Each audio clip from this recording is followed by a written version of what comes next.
cabinets and air conditioned. But the movable furnitures are not included. Okay, ito. Oh, with bathroom na rin. This is a master bedrooms or hindi pa siya? Yeah. Okay. So, 4 bedrooms, ilang bathroom? We have 1, 2, 3 3 bathroom.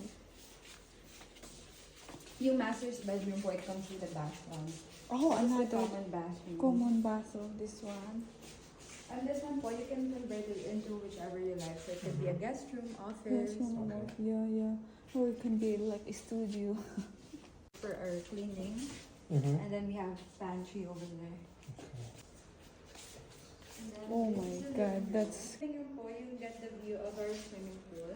And then there where we went, there's gonna be a dry sauna, screen go zone, and fitness gym po. And on the other lobby area, there will be a cafe and breakfast area. Oh. And then, So, ito is a closet? Yes. No, or storage? po. Okay. Saka closet. So, ang laki kasi mo. So, ito yung This is a laundry area. Laundry but you can area. also- Oh my God, this crazy nice house. You can also Ganda. convert it into a maid's room. Ano siya or studio? Wait. Ganito po. Yung mga included po is yung built-in cabinets ito.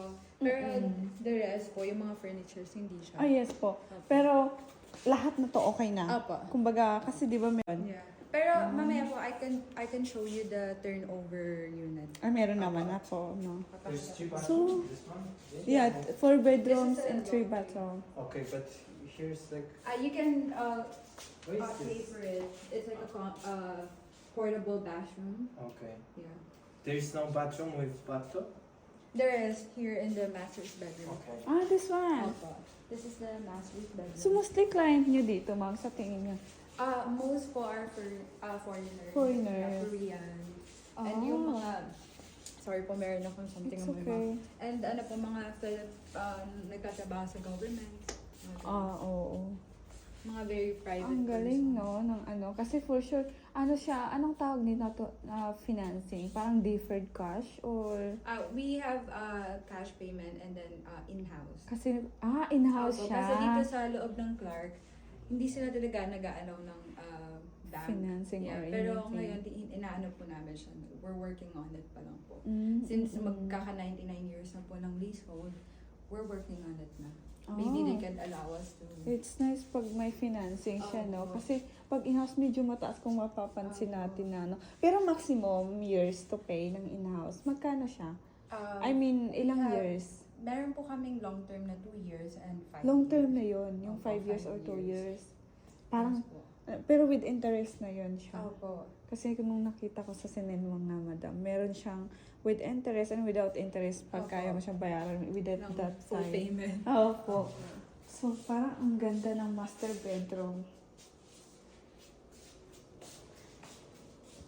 Kasi nagpapahanap siya, so baka magustuhan niya. Sabi ko, tingnan mo nga yung upper Gusto niya rate po ba yung- supply. Nga talaga, pero ito ang ganda.